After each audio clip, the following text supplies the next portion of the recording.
Okay ဒါလေးကကျွန်တော်လက်ထဲအပ်လိုက်တဲ့ဂီတာလေးပဲမြင်းတဲ့အတိုင်းပဲရွေးပြီးပွားဘားတွေသွားတွေကျူထားတယ်ဘားတဲ့တွေးလဲရမယ်ခုံလဲရမယ်နောက်ကျူးတစ်လဲရမယ်ဘားတွေမြင့်နေတယ်အချစ်စေရွေးတွေလည်းမကတ်နောက်ကျူးတက်ထားတာလည်းအရင်တက်တာစနစ်မကြောက်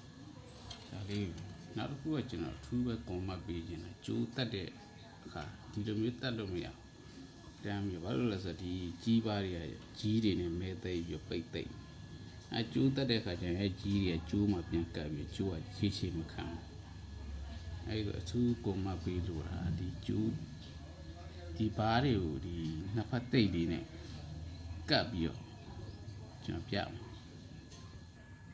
Okay ဒါ0ကော်ပါလေးအဲ့0ကော်ပါလေးနဲ့ပပတိုက်ရပပလေးတာထွင်လည်းမကြည့်ပါနဲ့နေနာမြင်လာလေးလည်းဖြစ်သွားတတ်တယ်ပေါ့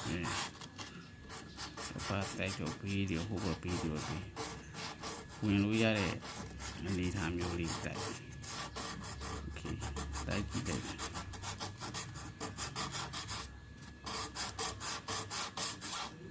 အဲ့လိုမျိုးလေးခွေးသွားတော့မှသူကကစ်လေးပါလေးတိုက်တော့